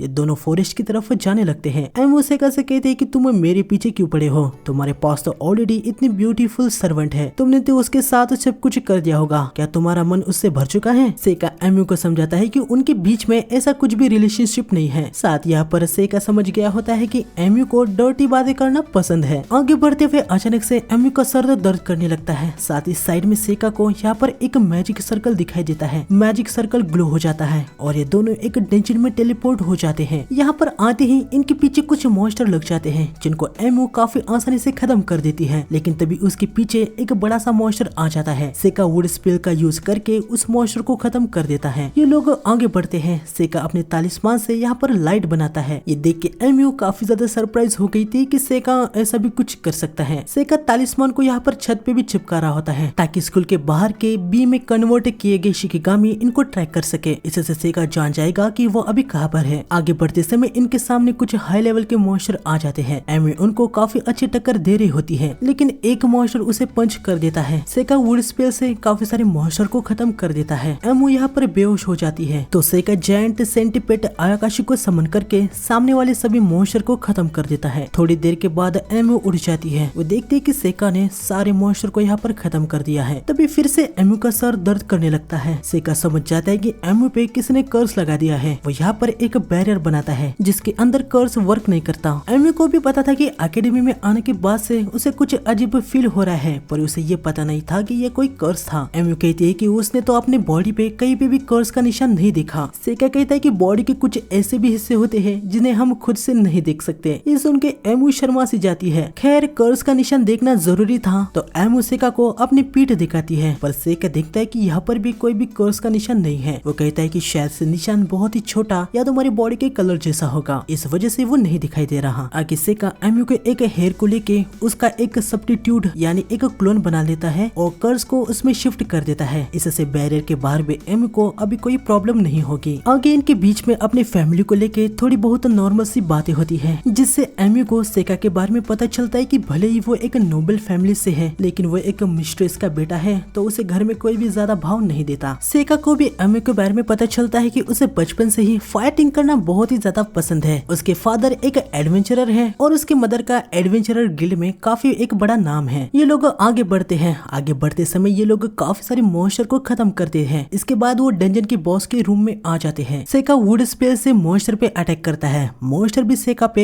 एसिड से हमला कर देता है, हालांकि सेका उसे डॉज कर लेता है। पीछे से एमयू विंड स्पेल से मॉन्स्टर पे अटैक करती है। सेका मेटल प्रॉपर्टी का यूज करके मॉन्स्टर के मुंह के अंदर एक एक्सप्लोडिंग नेल को घुसा देता है और एमयू को उधर फायरबॉल यूज करने को कहता है। एमयू फायरबॉल को यूज करके मॉन्स्टर के मुंह पे हमला कर देती है और वो नेल एक्सप्लोड हो जाता है। इसके बाद आखिर में एमयू मॉन्स्टर के सिर पे अपनी सॉर्ड घुसा देती है और ये मॉन्स्टर खत्म हो जाता है। एमयू बहुत ही ज्यादा खुश हो जाती है। वो खुशी के मारे सेका के गले ही लग जाती है। आगे इनको यहाँ पर एक सॉर्ड उसके साथ एक रिंग भी मिलती है। सेका सॉर्ड को यूज नहीं करता तो वो उसे एमयू को दे देता है और रिंग को अपने लिए रख लेता है। आगे ये लोग इस डंजन के बाहर भी आ जाते हैं। इसके बाद ये टीचर को सब कुछ रिपोर्ट कर देते हैं कि इनके साथ क्या क्या हुआ। टीचर्स को भी पता नहीं था कि टेम्पल के पास कोई वैसा एक डंजन है। आगे सेका को अपने शिकिगमी के जरिए पता चल गया होता है कि अभी तक ये सब जो कांड हुआ है इसके पीछे कोर्डल टीचर है। सेका इनके पास आ जाता है। यह हमें देखने को मिलता है कि कोर्डल एक डीमन है और शुरू से ही वो ऐसे स्पेल बना के हीरो यानी एमी को खत्म करने का प्लान बना रहा था। कोर्डल ने ही एमी पे वो कोर्स लगाया था। वो यहाँ पे काफी ज्यादा खुश था कि एमी कर्स से धीरे धीरे अब मर जाएगी, लेकिन सेका उसे बताता है कि एमी के ऊपर का कर्स कब का हट चुका है। ये सुन के कोर्डल बहुत ही ज्यादा हैरान हो जाता है। सेका कोर्डल को मॉन्स्टर से ब्लड से लगा हुआ तालिस्मान दिखाता है। सेका सब कुछ समझ चुका था कि उन डीमन मॉन्स्टर के ब्लड के कांटेक्ट में आने के बाद कर्स लग जाता है और एमी ने बहुत सारे मॉन्स्टर को खत्म कर दिया था तो उस पे उन मॉन्स्टर का ब्लड भी लग गया था। इसी तरह से उस पे वो कर्स भी लग गया। कोर्डल पूरे तरीके से हैरान था कि सेका को उसके कर्स के बारे में आखिर कैसे पता चल गया। सेका उसे सील किए हुए डीमन को समन करता है और उसके ब्लड को अपने ऊपर ले लेता है। फिर एक इंचार्टेशन करके कर्स को खुद पे लगवा देता है। फिर एक और इंचार्टेशन करके इस कर्स को अपने ओनर पे शिफ्ट कर देता है। कोर्डल ने क्रिएट किया हुआ कर्स उस पे ही लग जाता है। उसके मुंह, आंख और कान से खून निकलने लगता है और वह तड़प तड़प के मर जाता है। आगे सेका वो रिंग ईफा को दे देता है। इससे एलिमेंट और भी उससे घुल मिल रहे होते हैं। तभी सामने से एमू जा रही होती है। सेका उसे हाय कहता है, लेकिन वो सेका से कहता है कि मुझसे बात मत करना। ये सुन के सेका भाई परेशान हो जाता है। आगे हम देखते हैं कि एमू और ईफा इन दोनों की ऑलरेडी दोस्ती हो गई होती है। यूका सेका से कहती है कि वो बस तुमसे शर्मा रही है। आगे एक साल बीत जाता है। फिर से एंट्रेंस सेरेमनी चल रही होती है। पिछले वाले डीमन अटैक के बाद से अब तक दूसरा कोई भी अटैक नहीं हुआ। फिर भी सिक्योरिटी के लिए सेका हर कोई अपने तालिस्मान को लगाया होता है। एक साल के अंदर सेका, ईफा और एमू की फ्रेंडशिप काफी ज्यादा गहरी हो जाती है। आगे थोड़ी देर बाद यहाँ पर वाइस प्रिंसिपल सेका के पास आके उसे कहते हैं कि सेका और ईफा को कल शाम प्रिंसिपल ने अपने ऑफिस में बुलाया है। अगले दिन शाम को ये प्रिंसिपल के ऑफिस में आ जाते हैं, जहाँ हमें देखने को मिलता है कि प्रिंसिपल एक डेम ह्यूमन है। खैर प्रिंसिपल ने यहाँ सेका को एक न्यू स्टूडेंट मेबल क्रेन के साथ कैपिटल के मिक्स्ड कॉम्बैट टूर्नामेंट में पार्टिसिपेट करने के लिए बुलाया होता है। इस अकेडमी को 2 स्लॉट मिल गए होते हैं तो इस न्यू स्टूडेंट मेबल और सेका को यहाँ पर चुना होता है और ईफा सेका की सर्वेंट है तो वो उसके साथ ही जाएगी। आगे सेका यहाँ एमी को बता देता है कि ऑफिस में क्या क्या हुआ। ये सुनने के बाद उसे काफी ज्यादा गुस्सा आ जाता है कि उसको क्यों नहीं चुना गया। सेका उसे बताता है कि प्रिंसिपल ने उसे कहा है कि इस टूर्नामेंट के लिए वो नई स्टूडेंट ही ठीक है। सेका एमी को शांत करने के लिए उसे कहता है कि शायद से तुम उस टूर्नामेंट के लिए कुछ ज्यादा ही स्ट्रॉन्ग हो, इसलिए हमको चुना गया है। आगे चलते हुए एमी मेबल के बारे में कह रही होती कि शायद से किसी नोबल ने उसे चुना होगा। वो तो टूर्नामेंट शुरू होते ही पीछे हट जाएगी। वो ये सब बस किसी गवर्नमेंट जॉब के लिए कर रही होगी। पक्का उसने कभी भी रियल फाइट को एक्सपीरियंस नहीं किया होगा। तभी मेबल यहाँ पर आ जाती है। उसने ये सब कुछ सुन लिया होता है। वो एमी से कहती है कि तुम हो जिसने कभी भी रियल हार्डशिप को नहीं सहा है। तुमको बस इसलिए नहीं चुना क्योंकि तुम कमजोर हो। इन दोनों के बीच में मामला थोड़ा सा गर्म होने लगता है। एमी उस साइड की 2 स्टूडेंट से प्रैक्टिस शॉट को ले लेती है और इनके बीच में फाइट स्टार्ट हो जाती जाती है जहाँ मेबल डार्क मैजिक का यूज कर रही होती है। ये बात सेका समझ जाता है। खैर एमी कोई भी मैजिक को यूज नहीं कर रही थी तो वो मेबल से हार जाती है। मेबल ने मैजिक को यूज किया था, इसके बारे में एमी को भी पता चल गया था। वो कहती है कि मुझे नहीं पता था कि हम मैजिक को भी यूज करने वाले हैं। मेबल उसे कहती है कि ये सब कहने से क्या तुम्हें ये लगता है कि तुम्हें दूसरा चांस मिलने वाला है। ये सुन के एमी को थोड़ा सा गुस्सा आ जाता है। मेबल सेका से भी कहती है कि अगर तुम इस टूर्नामेंट को सीरियसली नहीं ले रहे हो तो इससे पीछे हट जाओ, क्योंकि ये टूर्नामेंट ऐसा नहीं है जिसमें कोई भी हर्ट नहीं होने वाला। इतना कह के मेबल यहाँ से जाने लगती है। ये दोनों एमी को चेयर अप करने के लिए आ जाते हैं, पर वो देखते कि एमी ठीक ही है। एमी कहती है कि उसने यहाँ पर एक फैसला कर लिया है। आगे ये कैपिटल की तरफ निकल पड़ते हैं। हम देखते कि एमी भी इनके साथ आई होती है। इनके साथ आना यही उसका फैसला था, लेकिन वो स्कूल से बिना परमिशन से ही इनके साथ जा रही होती है। खैर सेका भी समझ गया था कि एमी मेबल की फाइट देखना चाहती है और वो इसलिए वो उनके साथ आ रहे हैं। थोड़ी देर बाद ये कैपिटल में आ जाते हैं, जहाँ पर हम देखते कि कैरेज सीखने की वजह से सेका की बैंड बज गई होती है और मेबल यहाँ से कहीं गायब हो चुकी होती है। आगे ये सभी उस जगह पर आ जाते हैं जहाँ पर टूर्नामेंट होने वाला है। सेका यहाँ पर देखता है कि अगर वो और मेबल लगातार जीतते हैं तो सेमीफाइनल्स में उन दोनों को एक दूसरे से लड़ना होगा। आगे सेका इनसे कहता है कि मैं तो रूम में रेस्ट करने के लिए जा रहा हूँ, तब तक तुम दोनों सिटी घूम लो। ये दोनों सिटी घूमने के लिए निकल पड़ते हैं। सेका यहाँ पर अपने तालिस्मान को फैला देता है ताकि वो जान पाए कि क्यों आखिर एमी को टूर्नामेंट में चूज नहीं किया गया। आगे टूर्नामेंट स्टार्ट हो जाता है, जहाँ भी पता चलता है कि इस साल रूल्स में बदलाव किया गया है, जिससे स्टूडेंट अब मैजिक को भी यूज कर सकते हैं। साथ ही सभी स्टूडेंट को कोई भी कैजुअलिटीज ना हो, इसलिए एक एमुलेट दिया गया होता है। अगर स्टूडेंट को कोई भी डैमेज हो जाता है तो वो इस एमुलेट में ट्रांसफर हो जाएगा, लेकिन डैमेज बहुत ही ज्यादा होगा तो ये एमुलेट टूट भी जाएगा। सबसे पहला मैच सेका और एक स्वॉर्ड्समैन डेनिस रेगान का होता है, जहाँ रेगान को लग रहा होता है कि वो तो सेका को बहुत ही आसानी से हरा देगा। रेगान सेका के अंदर अपनी स्वॉर्ड को घुसा देता है, पर सेका टेलीपोर्ट होके उसके पीछे आ जाता है और इंटरनल रिलीज स्पेल से रेगान को वन शॉट कर देता है और वो इससे मैच को जीत जाता है। रेगान का एमुलेट टूट जाता है, लेकिन अभी भी वो जिंदा होता है क्योंकि सेका ने उतनी ज्यादा पावर को यूज नहीं किया होता जिससे कि वो मर जाए। यहाँ सेका की पावर को देख के सभी के सभी हैरान हो जाते हैं। उनको कुछ समझ में नहीं आ रहा था कि आखिर ये किस प्रकार का मैजिक था। आगे सेका अपने शिकेगामी से देखता है कि अभी सब कुछ ठीक है। इसके बाद एक वाटर मेज बेलम और कायल नाम के एक स्वॉर्ड्समैन के बीच में मैच होती है, जहाँ अनाउंसर बताती है कि इनको अभी कायल के बारे में कुछ ज्यादा इन्फॉर्मेशन नहीं होती। मैच स्टार्ट हो जाता है। कायल यहाँ पर अपनी इविल आई को यूज करता है, जिससे बेलम एक जगह पे स्टिक हो जाता है। दूर से देखने के बाद सेका को भी कुछ समझ नहीं आ रहा होता है कि क्या सीन है। आगे कायल बेलम को 1 स्लैश मार के उसे खत्म कर देता है। सभी लोग हैरान रह जाते हैं कि बेलम आखिर अपनी जगह से हिला क्यों नहीं। खैर बाद में सभी बहुत ही ज्यादा एक्साइटेड हो जाते हैं। ये सब देख के सेका अपने मन में कहता है कि लगता है इस दुनिया में भी लोगों को दूसरों को मरते हुए देख के मजा आता है। सेका शिकिगामी से कायल को देखने लगता है और उसे देखने को मिलता है कि कायल के पास एक इविल आई है। साथ ही शुरू से ही उसके एक्सप्रेशन में कोई भी बदलाव नहीं आया है। सेका समझ जाता है कि किसी ने इसको कर्स कर दिया है और इसकी बॉडी का यूज किया जा रहा है और उस इविल आई की वजह से ये बेलम अपनी जगह से हिल नहीं पा रहा था। आगे सेका की फाइट इस लेडी लेबिनारे से होने वाली होती है, जिसके पास एक एंटी मैजिक गोलेम होता है। वो सेका से कहती है कि इसके खिलाफ तुम जीत ही नहीं पाओगे। सेका यहाँ पर बहुत ही तेजी से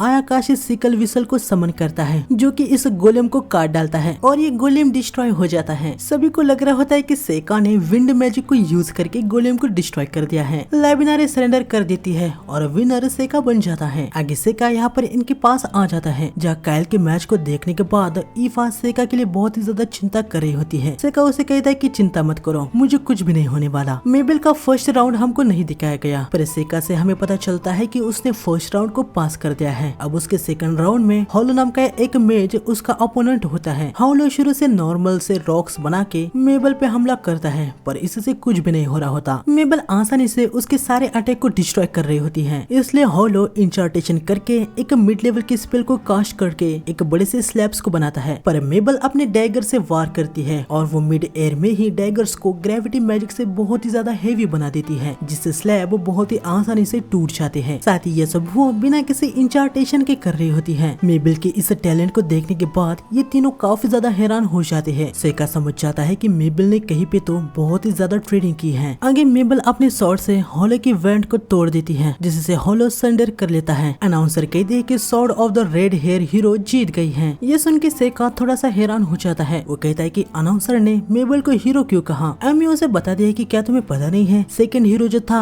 उसे मेबल नाम से जाना जाता था। ये सुन के सेका समझ जाता है कि आखिर मैटर क्या है। आगे अर्ली मॉर्निंग में सेका एक बंदे को किसी को मैसेज भेजते हुए पकड़ लेता है। ये बंदा शाना बन के सेका को खत्म करने की कोशिश करता है, पर सेका इसे फेज ऑफ वुड से पकड़ लेता है। सेका ने ऑलरेडी अपने शिकेगामी से इस बंदे को देखा था कि ये कुछ तो गड़बड़ है। सेका इसे पूछता है कि बताओ तुम क्या रिपोर्ट करने वाले थे, लेकिन यकीनन ये बंदा सेका को कुछ भी बताने नहीं वाला था। तो सेका यहाँ पर एक साटोरी नाम के आयाकाशी को समन करता है जो कि माइंड को पढ़ सकता है। यहाँ सेका को पता चलता है कि इस बंदे को किसी बोफिन नाम के बंदे ने भेजा होता है ताकि ये हीरो मेबल को खत्म कर दे। ये जो डिपार्टमेंट या फिर जो भी ऑर्गेनाइजेशन है जो कि हीरो को खत्म करना चाहते हैं, उन्होंने जिन डीमंस को पिछले साल रेड हेयर वाली लड़की को मारने के लिए भेजा था वो तो स्कूल में ही कहीं पे गायब हो गए। तो अभी इनको ये यकीन हो गया होता है कि मेबल हीरो है क्योंकि वो एक लड़की है और उसके बाल भी रेड हैं और वो काफी ज्यादा पावरफुल भी है। सेका साटोरी के काम से काफी ज्यादा खुश हो जाता है, तो वो रिवॉर्ड में उस बंदे को उसको खाने देता है। सब काम होने के बाद सेका इसे फिर से भेज देता है। आगे सेका इस मैसेज को भी देखता है पर यहाँ की लैंग्वेज उसे पता नहीं होती तो इसे जला देता है। खैर लेकिन उसको इतना तो समझ आ गया था कि स्कूल क्या चाहता है। जब डीमन को रियल हीरो यानी एमयू के बारे में पता चल गया था तो स्कूल को भी ये बात पता चल चुकी थी कि एमयू हीरो है। जो भी डीमन ये जानते थे कि एमयू रियल हीरो है, सेका ने उन सभी को ऑलरेडी खत्म कर दिया था। तो स्कूल रियल हीरो एमयू के आइडेंटिटी प्रोटेक्टेड रहे, इसलिए मेबल को यहाँ पर फेक हीरो बना के भेज दिया होता है ताकि वो टूर्नामेंट को जीते और सारा अटेंशन उसकी तरफ आ जाए। अब सेका को बस ये जानना है कि मेबल कौन है और वो कहाँ से आई है, जिससे उसे ये भी पता चलेगा कि आखिर प्रिंसिपल ने उसे यहाँ पर क्यों भेजा। आगे हम देखते कि कायल अपने सेकंड मैच को भी काफी आसानी से जीत जाता है। फिर रेंस नाम का एक नाइट जो कि 4 एलिमेंट को यूज कर सकता है, वो अपनी फर्स्ट और सेकंड मैच को आसानी से जीत गया होता है। सेका के थर्ड राउंड में उसका ओपोनेंट एक नेक्रोमैंसर था जिसको वो बहुत ही आसानी से हरा देता है और मेबल भी अपने मैच को जीत जाती है। आगे मेबल सेका को मैच से पीछे हटने को कह रही होती है। वो कहती है कि मैं जानती हूँ मैं आज तक जितने भी दुश्मनों से लड़ी हूँ तुम उन सबसे स्ट्रॉन्ग हो, अगर तुम पीछे नहीं हटोगे तो मैं होल्ड बैक नहीं करूंगी, तुम मारे भी जा सकते हो। लेकिन सेका उसे साफ साफ मना कर देता है। वो कहता है कि अगर तुम्हें फाइनल्स में जाना है तो तुम्हें मुझे हरा के जाना होगा। तभी पीछे से अनाउंसर अनाउंस करती है कि कायल से डर के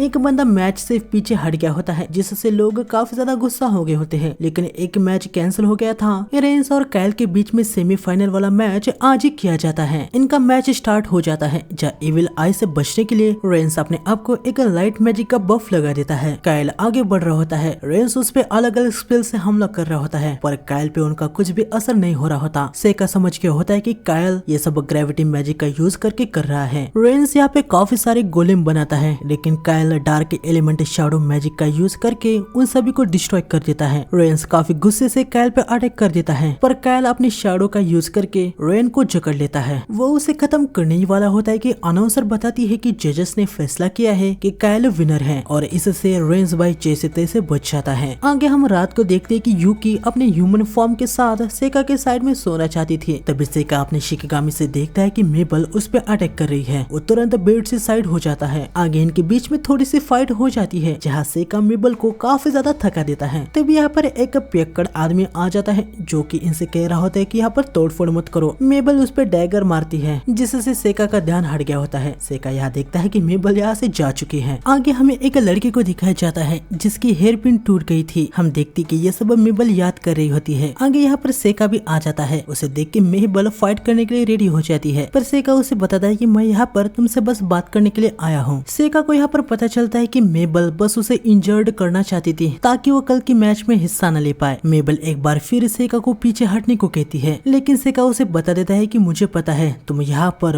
एमयू की जगह फेक हीरो बन के आए हो। ये जानने के बाद मेबल सेका को बताती है कि उसे यहाँ कायल के हाथों मरना है ताकि डीमन सोचे कि हीरो मर चुकी है। रुग्रोस मर्चेंट एसोसिएशन ये स्लेव किए गए बच्चों में से पोटेंशियल वाले बच्चों को लेते हैं और उनको मर्सनरीज यानी हत्यारा बनाने के लिए तैयार करते हैं। कायल और मेबल को भी उन लोगों ने ही ट्रेन किया होता है। मर्चेंट एसोसिएशन के लिए ये टूर्नामेंट बहुत ही ज्यादा इम्पोर्टेंट है। यहाँ पर वो टेस्ट कर रहे हैं कि कायल परफेक्ट मर्सनरी बना है या नहीं। मर्सनरी बनाने के लिए एसोसिएशन वाले स्कल के अंदर एक होल बना के ब्रेन के अंदर मैजिक डालते हैं। इससे डर, गुस्सा, हेजिटेशन ये कुछ भी फील नहीं होता। इस मेथड से परफेक्ट मर्सनरी बनाया जाता है जो कि बस अपने बॉस के ऑर्डर को फॉलो करता है। पहले इन 4 फ्रेंड्स का ग्रुप था जो कि साथ ट्रेन होके बड़े हुए पर इनमें से बस एक ही मर्सनरी बनने वाला था और उसको बाकी 3 फ्रेंड्स को खत्म करना था, जिसमें कायल ने 2 फ्रेंड्स को ऑलरेडी मार दिया होता है और मेबल को इस टूर्नामेंट में उसको मारना है। पर मेबल आगे ये भी बताती है कि वो यहाँ कायल को खत्म करके अपना रिवेंज लेने के लिए आई है, क्योंकि कायल ने उसके बड़े भाई को मार दिया था। लेकिन सेका यहाँ पर सब कुछ समझ गया होता है। उसे पता चल गया था कि कायल ही मेबल का बड़ा भाई है। मेबल ने अपने हेयर को रेड डाई किया है और उसकी आंखें भी कायल की तरह ही है। मेबल हैरान हो जाती है कि सेका को इसके बारे में कैसे पता। वो सेका को बता देती है कि सर्जरी होने से पहले उसके भाई ने उसे कहा था कि अगर वो खुद के होश में ना रहे तो मेबल उसे फ्री कर दे। इसलिए मेबल को कायल के खिलाफ फाइनल में फाइट करनी ही है। भले ही वो फाइट में हार जाती है, जीत जाती है या फिर यहाँ से कुछ भी किए बिना भाग जाती है, लेकिन मर्चेंट ग्रुप वाले आखिर में उसे खत्म कर ही देंगे। ये सब सुनने के बाद सेका यहाँ पर फैसला कर लेता है कि अब वो कायल को हरा देगा और मेबल को प्रोटेक्ट करेगा। वो मेबल से कहता है कि अब से तुम अकेडमी में रहोगी। मेबल कहती है कि पर मर्चेंट ग्रुप वाले मुझे नहीं छोड़ेंगे। सेका उसे कहता है कि मेरे होते हुए वो तुम्हें उंगली भी नहीं लगा सकते, क्योंकि मैं स्ट्रॉन्गेस्ट हूँ। और वैसे भी अगर तुम्हारा बड़ा भाई कुछ चाहता होगा तो वो ये तो नहीं होगा कि उसकी बहन मारी जाए। ये सब सुन के मेबल सेका को थैंक्स कहती है, लेकिन आगे वो ये भी कहती है कि मैं कल तुम्हारे खिलाफ अपना पूरा जोर लगा के लड़ने वाली हूँ। सेका कहता है कि हाँ बिल्कुल,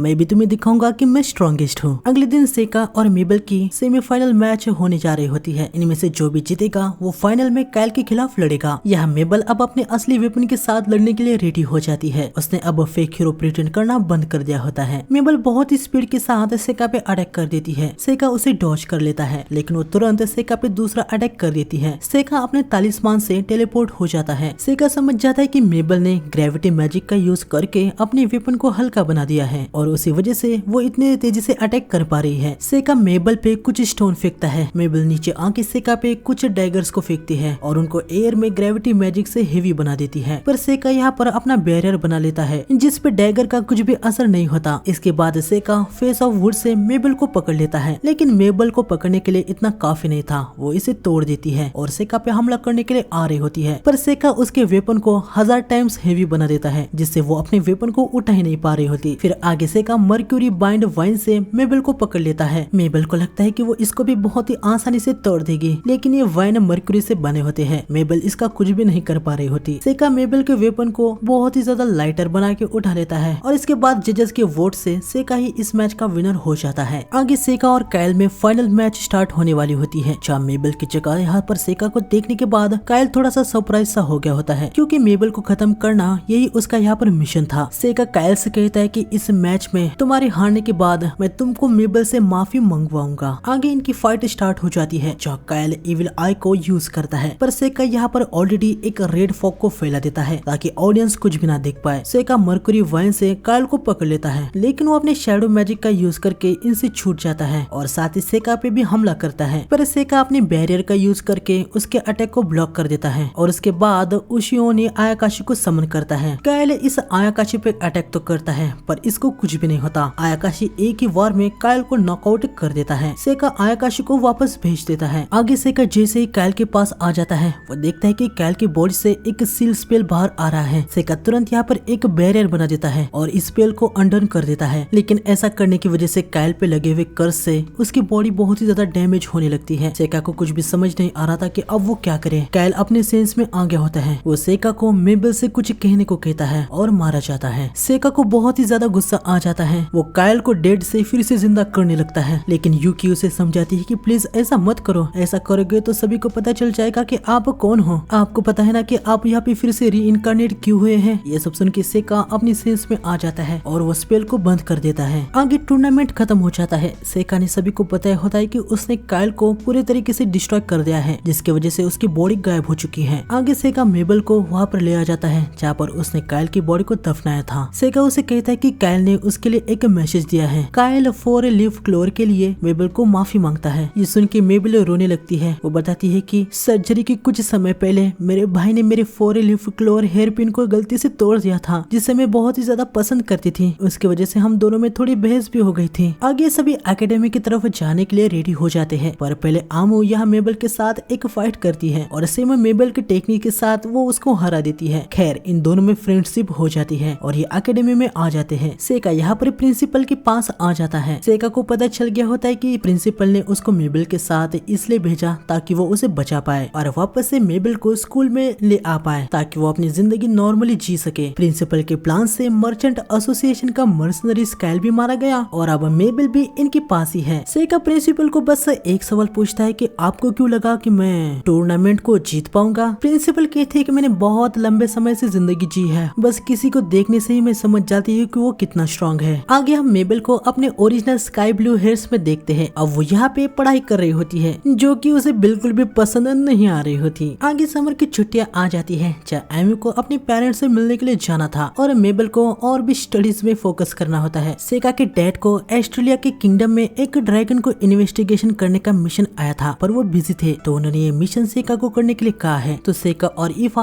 ऑस्ट्रेलिया किंगडम में जाने वाले होते हैं। तब यहाँ पे ऑस्ट्रेलिया किंगडम का प्रिंस सेलिली आ जाता है, जो कि सेका को मिशन की और भी ज्यादा डिटेल्स बताने के लिए आया था। लेकिन यहाँ पर उसका दिल ईफा पे आ गया होता है। वो सीधा ही उसे प्रपोज कर देता है और अपने हरेम में ज्वाइन होने की रिक्वेस्ट करता है। ये सुन के सभी स्टूडेंट बहुत ही ज्यादा चौंक जाते हैं, लेकिन यकीनन ईफा इसके लिए मना कर देती है। वो कहती है कि मैं सेका की सर्वेंट हूँ। प्रिंस की असिस्टेंट लीजे उसे समझाती है कि ये कोई जगह नहीं है जहाँ पर ऐसी बातें की जाए। आगे सभी एक रूम में आ जाते हैं, जहाँ प्रिंस सेका को बताते हैं कि ऑस्ट्रेलिया के हार्मोनी में पिछले 100 सालों से रहने वाला ड्रैगन अचानक से ही अलग बर्ताव करने लगा है। अभी तक वो ड्रैगन इनके हेल्प ही किया करता था, पर अब वो कासल में हमला कर रहा है। सेका पूछता है कि ड्रैगन आखिर किंगडम में रहता ही क्यों है। प्रिंस बताता है कि कहा जाता है सदियों पहले किंगडम की क्वीन ने ड्रैगन के अंडे को हैच करने में हेल्प की थी और उसके बाद से ड्रैगन्स किंगडम को प्रोटेक्ट करने लगे। आगे प्रिंस ईफा को डिनर के लिए पूछ रहा होता है, पर लीजे प्रिंस को शांत करती है। 2 दिन बाद ये सभी ऑस्ट्रेलिया की तरफ निकल पड़ते हैं। आगे सभी ऑस्ट्रेलिया में आ जाते हैं। प्रिंस बताता है कि हाल ही में ड्रैगन इस एरिया में उड़ने लगा है, उसकी वजह से शहर में ट्रेड करना भी मुश्किल हो चुका है। तभी हम देखते हैं कि ड्रैगन इनके साइड से गुजरता है। इसके बाद कोई लावा टाइगर को समन करके ड्रैगन पे हमला करता है। हालांकि ड्रैगन इससे बच जाता है, लेकिन ये लावा टाइगर ईफा पे अटैक कर देता है। अचानक हुए हमले की वजह से ईफा डर जाती है। सेका तुरंत टाइगर को अपने आइस स्लैब में रोक देता है, लेकिन ये टाइगर लावा से बना था तो इतना काफी नहीं था। सेका इसे खत्म करने के लिए आने ही वाला होता है, तभी इसका समनर इसको पकड़ लेता है। इस बंदे का नाम जेक्ट होता है और ये मर्सनरी ग्रुप का हेड है। प्रिंस ने यहाँ इसे ड्रैगन को खत्म करने के लिए हायर किया होता है। ये जान के सेका काफी ज्यादा हैरान हो जाता है। वो प्रिंस को समझाता है कि जेक्ट का समन इतना स्ट्रॉन्ग नहीं है, वो ड्रैगन को खत्म नहीं कर पाएगा, और अगर ड्रैगन के साथ ऐसा बर्ताव किया जाएगा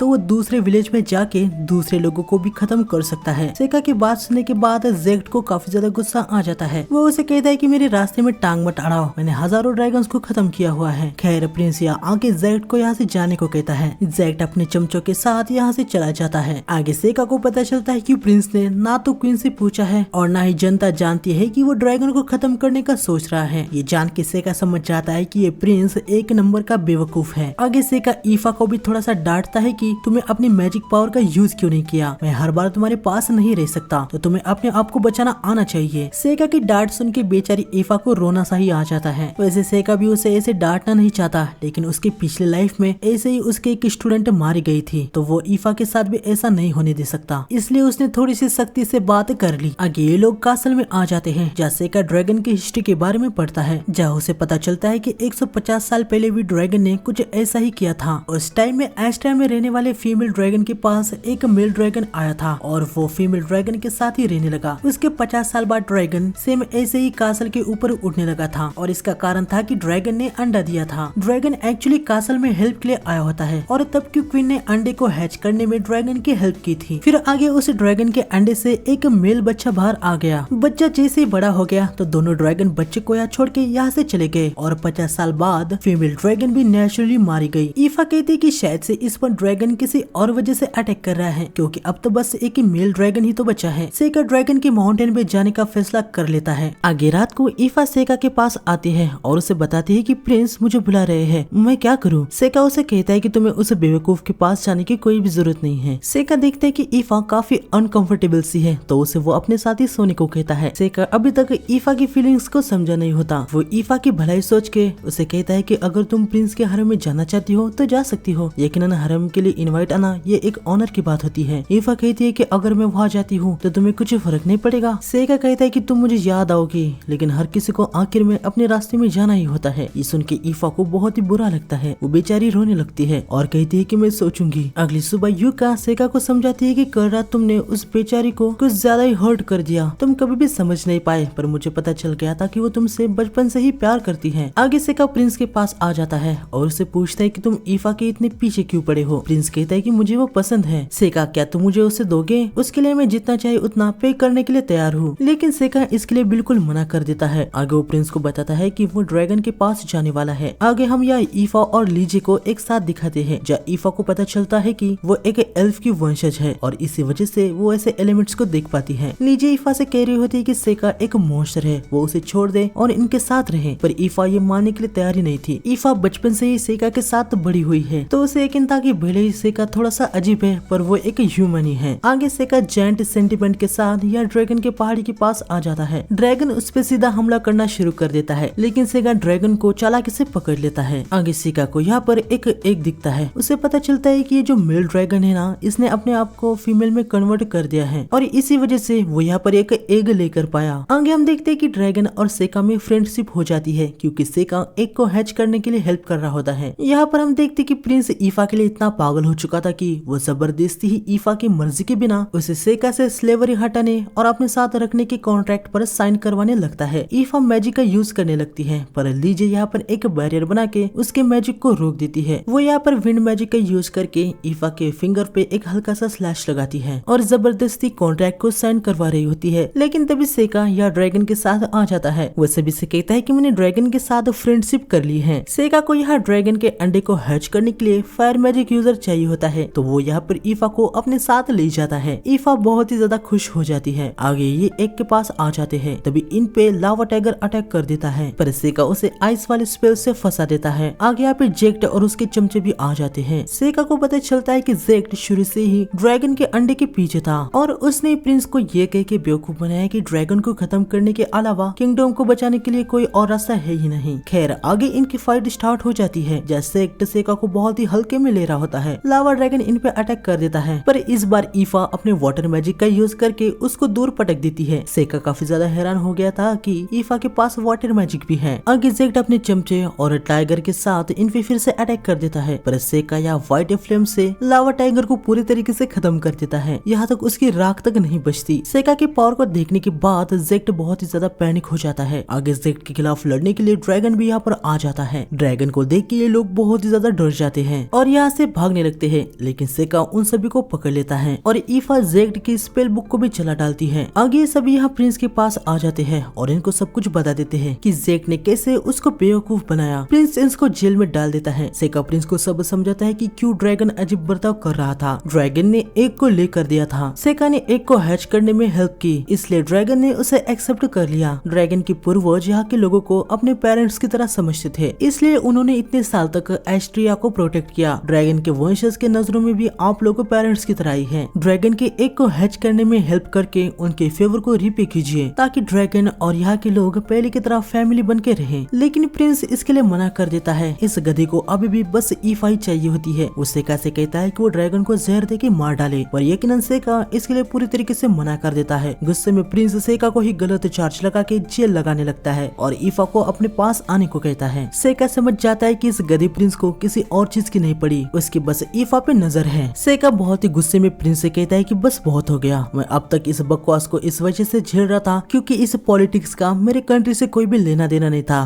पर तुम्हें किसी और चीज की नहीं पड़ी है। मैं ईफा को तुम जैसे बेवकूफ लड़के को कभी भी नहीं देने वाला। खैर आगे लीजे माहौल को शांत करती है। वो कहती है कि ईफा क्या फील करती है, चलो हम वो सुनते हैं। ईफा प्रिंस से कहती है कि मैं आपके ऑफर को रिजेक्ट करती हूँ, मैं सेका के साथ अकेडमी में वापस जा रही हूँ। ये सुन के प्रिंस काफी ज्यादा चौंक जाता है। लीजे प्रिंस को समझाती है कि ईफा ने उसको रिजेक्ट कर दिया है, इनका सारा मैटर यहाँ पे सॉर्ट आउट हो जाता है। आगे लीजे ईफा को अपने कुछ एलिमेंट्स देती है जिससे वो हीलिंग को भी यूज कर सकती है। आगे दोनों अकेडमी की तरफ निकल पड़ते हैं। आगे रात में हमें मर्डर डेव जो कि एक ऑर्क है, पिर्सलेरिया, इसके पास एक हाई लेवल की ईविल आए हैं। लोनी ये एक बीस्ट टेमर है। गुलजेनिस ये एक डेविल है और इनका कैप्टन जोरनेम जिसके पास किसी के भी स्ट्रेंथ देखने की एबिलिटी है। इन डिमंस को दिखाया जाता है जो कि यहाँ पर एक बंदे को खत्म कर देते हैं। हमें पता चलता है कि इनका गोल हीरो को खत्म करना है। सेका को यहाँ इनके प्रेजेंस के बारे में सेंस हो जाता है। अगले दिन हम देखते हैं कि सेका को घर बुलाया गया होता है। वो मेबल और अमियो को भी अपने साथ चलने को कहता है। आगे सभी यहाँ पर आ जाते हैं। सेका इनको यहाँ पर लुफ्ट से इंट्रोड्यूस करवाता है। यहाँ पर हम ईफा के फादर एडिस को भी देखते हैं। आगे हम देखते हैं कि यहाँ पर ग्ले भी होता है। वो यहाँ सेका का ही इंतजार कर रहा था। वो सीधा ही उसे ड्यूएल के लिए चैलेंज करता है। फिर सेका उसे कहता है कि तुम अमियो के साथ लड़ो, वो मुझसे भी ज्यादा स्ट्रॉन्ग है। अमियो को पता चल गया होता है कि ग्ले वही है जो सेका और ईफा को बचपन में बहुत ही ज्यादा परेशान करता था। इनके बीच में फाइट स्टार्ट हो जाती है, पर ग्ले चीटिंग करके आमियो को हरा देता है, जिससे आमियो को काफी ज्यादा गुस्सा आ जाता है। खैर आगे हम देखते कि ग्ले अभी मेच्योर हो चुका है। अभी वो सेका को एक एनिमी की तरह नहीं देख रहा होता। ग्ले अभी होली प्रिंसेस का नाइट होता है। होली प्रिंसेस भी यहाँ पर आ जाती है। हमें पता चलता है कि होली प्रिंसेस फियोना ने ही सेका को यहाँ पर बुलाया होता है, क्योंकि वो एमियो को देखना चाहती थी। प्रिंसेस को भी पता होता है कि एमियो वो फेरी टेल वाली हीरो है। होली प्रिंसेस को अपने सामने देख के ये सभी बहुत ही ज्यादा चौंक जाते हैं। आगे हमें पता चलता है कि होली प्रिंसेस ये कोई टाइटल नहीं है। प्रिंसेस की मॉम में एक प्रियटेस्ट थी और उनके हस्बैंड एक एम्पायर के किंग थे। तो 15 साल पहले जब प्रिंसेस जन्मी थी तो उनको होली प्रिंसेस से बुलाया जाने लगा। होली प्रिंसेस के पास यहाँ पर कुछ दिन होते हैं तो वो इनके साथ घूमने का प्लान बना लेती है। आगे दोनों सेका पे भड़क जाते हैं कि उसने इनको क्यों नहीं बताया कि यहाँ पर होली प्रिंसेस है। खैर अगले दिन ये सभी सिटी घूमने के लिए निकल पड़ते हैं। ये लोग काफी ज्यादा फन करते हैं। आगे यहाँ पर एक कंस्ट्रक्शन चल रहा होता है। प्रिंसेस ये कंस्ट्रक्शन का काम क्लोज से देखना चाहती थी तो वो सेका के साथ आगे जाती है, लेकिन तभी इनके ऊपर कुछ वुड्स गिरने लगते हैं। ग्ले अपने विंड मैजिक से वुड को डिस्ट्रॉय कर देता है और एमियो अपने अर्थ मैजिक को इनको ढक लेती है। सेका इन दोनों को थैंक्स कहता है। ये दोनों सेका से कह रहे होते कि आखिर तुमने कुछ क्यों नहीं किया। हाँ, यहाँ पर हम देखते कि होली प्रिंसेस भी थोड़ी सी नाराज सी हो जाती है, क्योंकि सेका ने कुछ भी नहीं किया था। आगे प्रिंसेस थोड़ी सी खुश हो जाए इसलिए सेका उनको एक गिफ्ट देता है, जिससे प्रिंसेस खुश भी हो जाती है। अगले दिन हम देखते हैं कि होली प्रिंसेस फियोना सेका को ढूंढ रही होती है, पर सेका उनसे दूरी भाग रहा होता है। यहाँ हमें पता चलता है कि फियोना फ्यूचर को देख सकती है। यूकी को चिंता हो रही होती है कि कहीं फियोना सेका के लिए खतरा न बन जाए, पर सेका उसे कहता है कि जब तक मैं इन्वॉल्व नहीं होता सब कुछ ठीक है। आगे सेका एमियो से मिलता है, जो कि ग्ले के साथ ट्रेनिंग करके आई होती है। वो बताती है कि वो ग्ले के साथ एक भी मैच नहीं जीत पाई। ये सुन के सेका सोच में आ जाता है कि एमियो तो एक लेजेंडरी हीरो है, तो ग्ले से कैसे हार सकती है। एमियो पूछते है कि तुम यहाँ पर क्या कर रहे हो। वो कहता है कि मैं होली प्रिंसेस से छुप रहा हूँ। एमियो कहते है कि अरे उनसे थोड़ी सी बात कर लो, वैसे भी हम कल जाने वाले हैं। वो बेचारी टेरेस पे अकेले ही चेस खेल रही है। सेका यहाँ प्रिंसेस के पास आ जाता है। प्रिंसेस उसके साथ चेस खेलने को कहती है। सेका मान जाता है, पर वो देखता है कि प्रिंसेस तो काफी कम चेस पीसेस के साथ ही खेल रही है। वो प्रिंसेस से कहता है कि अगर ऐसा ही रहा तो मैं जीत जाऊंगा। प्रिंसेस कहती है कि चलो कि हम एक बेट लगाते हैं, जो भी इस मैच में हारेगा उससे चाहे कुछ भी हो जाए, जीतने वाले की एक चीज को करना ही होगा। हाँ, अगर हारने वाला सच में उस चीज को नहीं कर सकता तो कोई बात नहीं, वो मना भी कर सकता है। सेका कंडीशन के लिए मान जाता है और वो आगे चेस में हार जाता है। सेका उनकी प्रिंसेस से कहता है आपने आपकी फ्यूचर साइड से ऑलरेडी देखा था, है ना। प्रिंसेस कहती है कि तो ग्ले ने तुम्हें ऑलरेडी सब कुछ बता दिया है। जब मुझे मेरे पावर के बारे में पता चला मैं समझ गई कि मेरा जन्म क्यों हुआ। सेका पूछता है कि क्या फ्यूचर देखने के एबिलिटी का यूज करके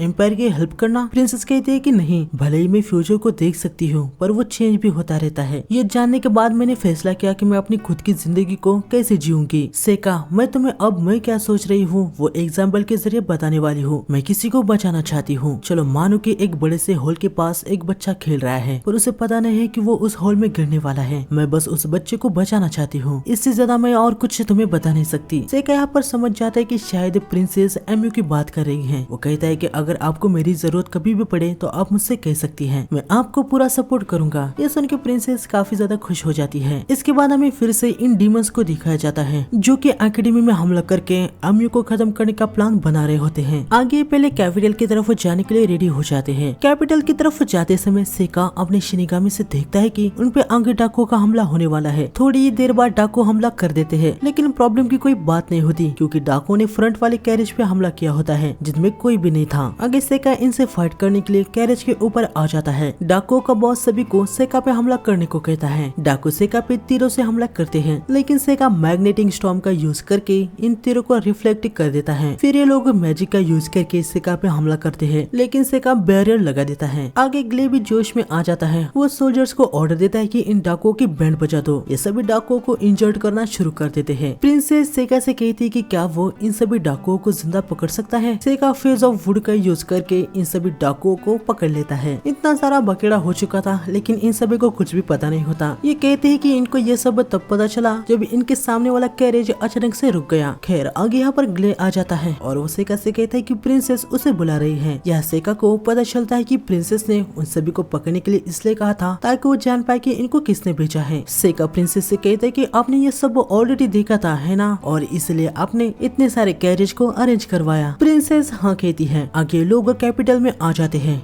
कैसल में जाने से पहले प्रिंसेस इन सभी से कहती है कि वो इनको यहाँ पर जरूर इन्वाइट करेगी। प्रिंसेस सेका से कहती है कि सेका, इस बात को याद रखना कि मैं हमेशा तुम्हारी साइड में ही हूँ। ग्ले भी यहाँ भी सेका को गुड बाय करता है। सेका भी उसको अपना ख्याल रखने को कहता है। अगले दिन शाम को हमें सेका को प्रिंसिपल ऑफिस में दिखाया जाता है, जब प्रिंसिपल ने सेका को इस साल के सेरेमनी में स्टूडेंट का रिप्रेजेंटेटिव होने को कहा होता है। सेका इसके लिए मान जाता है। यहाँ बाहर आने के बाद सेका को पता चल जाता है कि वो डीमंस यहाँ पर आ चुके हैं। यहाँ पर हम देखते हैं कि ये डीमन अकेडमी के बाहर ही होते हैं। इनको पूरा यकीन होता है कि आज ये अपने काम को कंप्लीट कर ही देंगे, लेकिन जोरनेम को अजीब सा एक डर फील हो रहा था। आगे गुलगेंस के टेलीपोर्टेशन मैजिक का यूज करके ये सभी अकेडमी में अलग अलग जगह पे आ जाते हैं। या सेका ने ऑलरेडी रेड फॉग को फैला दिया होता है। इनको कुछ भी समझ नहीं आ रहा था कि ये फॉग यहाँ पर क्यों है। गुलगेंस को अपने सामने सेका ने बनाए हुए 2 स्टूडेंट्स दिखते हैं जिन पे वो अटैक करता है, पर उनके पास जाने के बाद उसे वहाँ पर कोई भी स्टूडेंट नहीं दिखता। गुलगेंस को मानो ऐसा फील हुआ जैसे कि उसने किसी पे वार ही ना किया हो। इसके बाद हमें पिर्सलेरिया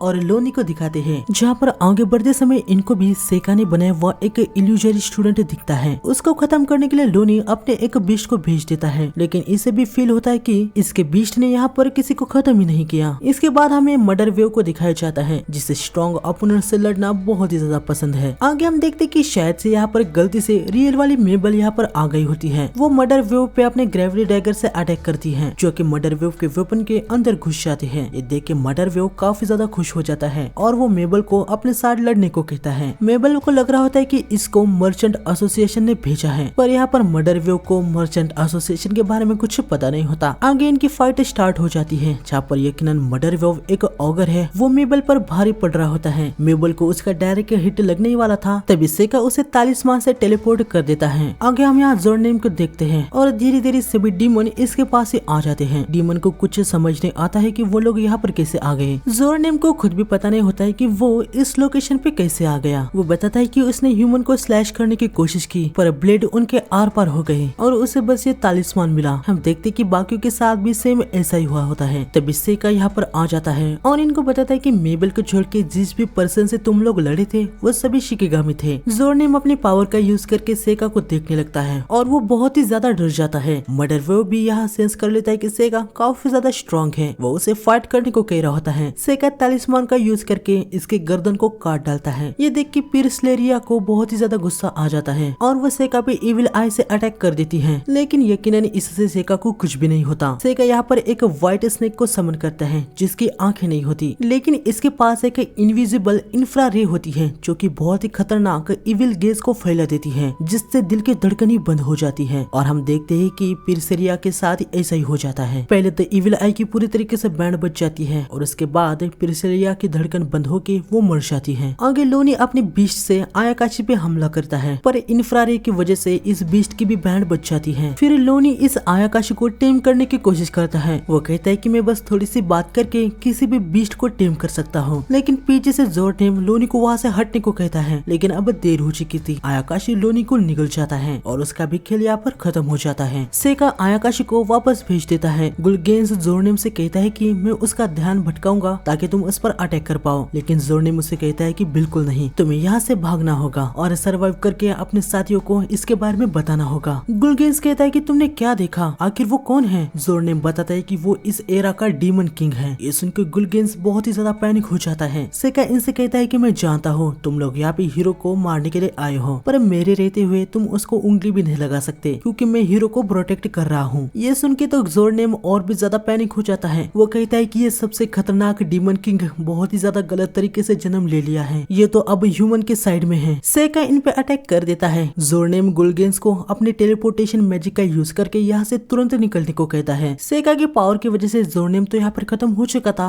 पर सेका देखता है कि गुलगेंस यहाँ से भाग चुका है। या गुलगेंस भले ही बच चुका था, लेकिन उसको काफी सारा डैमेज हो गया होता है। तभी अचानक से उसकी छाती चिर जाती है, क्योंकि यहाँ सेका ने तालिस्मान का यूज करके उसे भी खत्म कर दिया होता है। आगे मेबल यहाँ पर सेका के पास आ जाती है। इससे अभी भी लग रहा होता है कि मर्डर वेव को मर्चेंट एसोसिएशन ने उसको खत्म करने के लिए यहाँ पर भेजा है। उसे डर लग रहा था कि वो दूसरे स्टूडेंट को ना खत्म कर दे। सेका उसे शांत रहने को कहता है। वो बताता है कि उसने मर्डर वेव को ऑलरेडी खत्म कर दिया है। ये सुन के मेबल थोड़ी सी हैरान हो जाती है। सेका उसे कहता है कि प्लीज ये बात किसी और को मत बताना। आगे कुछ दिनों के बाद हम इनको सेरेमनी में देखते हैं। थोड़ी देर बाद यहाँ पे मार्केस ग्रेविल नाम के एक कैपिटल के हायरअप्स ने यहाँ पर एमयू को अरेस्ट करने के लिए सोल्जर्स को भेज दिया होता है। सोल्जर कहता है कि उस दिन जो अकेडमी में विजिट करने के लिए डीमंस आए थे, इनको लग रहा है कि उनको एमयू ने खत्म कर दिया है और इनकी नजर में ये एक क्राइम है। एमयू इनसे कहते हैं कि इसके बारे में तो उसे कुछ भी पता नहीं है, लेकिन ये लोग फिर भी जबरदस्ती एमयू को अरेस्ट करने लगते हैं। ईफा इनको कह रही होती कि एमयू ने ऐसा कुछ भी नहीं किया है और मेबल तो इन पे डैगर से हमला करने ही वाली होती है, पर सेका उसको रोक देता है। वो कहता है कि एमयू चिंता करने की कोई भी जरूरत नहीं है, मुझे तुम पे पूरा यकीन है, तुम इनोसेंट हो, वो तुमको जल्द ही छोड़ देंगे। ये सुन के तो भाई ये सोल्जर सेका पे ही भड़कने लगते हैं। इनका ये लीडर इनको कहता है कि यहाँ पे कोई बखेड़ा खड़ा मत करो, क्योंकि यहाँ पर काफी सारे नोबेल परिवार के स्टूडेंट्स हैं। सेका की बात सुनने के बाद एमी को भी थोड़ा सा हौसला आ जाता है और वो इनके साथ जा रही होती है। असली में हम देखते कि यहाँ पर सेका को बहुत ही ज्यादा गुस्सा आ चुका होता है। आगे सेका यहाँ प्रिंसिपल के पास ये सोच के आया होता है कि शायद से उसे कुछ हेल्प मिल जाए और ये मैटर शांति से सुलझाया जा सके, पर यहाँ पर आने के बाद उसे एमी की प्रोटेक्शन की खास उम्मीदें नहीं मिलती। आगे रात को सेका यहाँ मिजुत्सुकी को समन करता है, जो कि फिर से भागने की कोशिश कर रहा होता है, पर सेका इस बार गुस्से से उसे कहता है कि क्या मैं तुम्हारा मास्टर होने के अनवर्दी हूँ। रियो सेका के पास वापस आ जाता है। यूकी सेका से कहती है कि सेका मैं कुछ ज्यादा बोल रही हूँ, पर अगर आपको इस दुनिया में स्मार्ट तरीके से रहना है तो उस लड़की को बचाने के बारे में आपको भूल जाना चाहिए। सेका कहता है कि तुम ऐसे बात क्यों कर रही हो। यूकी बताती है कि आप इस नेशन के सबसे इम्पोर्टेंट लोगों के सामने अपनी पावर को अनलिश करने जा रहे हैं। अगर उनकी नजर में आप आ गए तो शायद आपके साथ आपकी पिछली लाइफ की तरह ही हो सकता है। क्या आपने नहीं कहा था कि आप इस लाइफ में वो गलती नहीं करने वाले। सेका कहता है कि तो क्या, हीरो तो बस एक ही है, अगर कोई भी मेरी पावर को देख लेता है तो मैं उसको खत्म कर दूंगा। यूकी कहते हैं कि आप इतना गुस्सा क्यों हो, आपको ऐसा नहीं सोचना चाहिए। सेका उसे कहता है कि बस करो, अब तुम जैसी एक आयाकाशी मुझे समझाएगी कि मुझे क्या करना है। हाँ, यूकी समझ जाती है कि अभी सेका बहुत ही ज्यादा गुस्से में है। वो कहती है कि नहीं, अगर आपने फैसला कर लिया है तो मेरे पास कहने के लिए कुछ भी नहीं है। सेका कैपिटल की तरफ निकल पड़ता है। हम देखते कि एमू को यहाँ पर जेल में डाल दिया होता है। उसे इन सभी की बहुत ही ज्यादा याद आ रही होती है। तभी यहाँ पर कोई आ जाता है, जिसे देख के एमू थोड़ी सी सरप्राइज हो जाती है। सेका यहाँ कैपिटल के पास आ जाता है। वो अपने तालिस्मान को हर जगह फैला के शिकिगामी के जरिए एमू को ढूंढता है और वो उसे मिल भी जाती है। सेका यहाँ पर बड़े ही स्टाइल से कासल के अंदर आ जाता है। वो रियो को वापस भेज देता है। अभी सेका यहाँ पर ट्रेस पासिंग करके आया होता है तो सोल्जर बाकी सोल्जर को अलर्ट कर देता है। ये सभी सेका पे तीरों से हमला करने लगते हैं, पर सेका मैग्नेटिक स्टॉर्म का यूज करके उन सभी को रिफ्लेक्ट कर देता है और बाद में इन सभी को कुचल देता है। यहाँ अंदर आने के बाद सेका के सामने बहुत ही सारे सोल्जर्स आ जाते हैं। सेका इनसे कहता है कि मुझे चुपचाप अंदर जाने दो तो मैं तुम सबकी जिंदगी बख्श दूंगा, लेकिन ये सोल्जर मानते नहीं। वो सेका पे अटैक कर देते हैं। सेका व्हाइट फ्लेम का यूज करके काफी सारे सोल्जर्स को जिंदा जला देता है। उसके बाद वो सिकल विसल को समन करके बहुत सारे सोल्जर्स को काट डालता है। सोल्जर्स अभी भी सेका पे अटैक करने के लिए आ रहे होते हैं। सेका ब्लू फ्लेम से इन सभी को जला देता है और सिकल सबको गाजर मूली की तरह काट रहा होता है। सेका यहाँ एमयू के पास आ जाता है। सेका को यहाँ देखने के बाद वो चौंक जाती है। वो उसे कहती है कि तुम यहाँ पर अंदर कैसे आ पाए। सेका कहता है कि ये थोड़ा सा ट्रिकी था, पर मैं अंदर आ गया, चलो अब हम यहाँ से चलते हैं। एमयू कहती है कि तुम्हें पता भी है कि ऐसा करने से क्या हो सकता है, इससे तुम्हारी फैमिली भी प्रॉब्लम में आ सकती है। सेका उसे कहता है कि तुम्हारी लाइफ खतरे में है। एमयू कहती है कि मैं ठीक हूँ, वो लोग समझ जाएंगे, मैं जल्दी यहाँ से निकल जाऊंगी, तो तुम अब यहाँ से जाओ और स्कूल में मेरा वेट करो। सेका कहता है कि एमयू ऐसा नहीं होगा, क्योंकि तुम ही वो लेजेंडरी हीरो हो। ये सुन के एमयू काफी ज्यादा हैरान हो जाती है। सेका आगे कहता है कि तुम ही वो फेरी टेल वाली हीरो हो जो हर कुछ सेंचुरीज डीमन किंग के इनकारनेशन के समय जन्म लेती है। तुम्हें मारने का कारण यह है कि जिनके पास पावर नहीं होती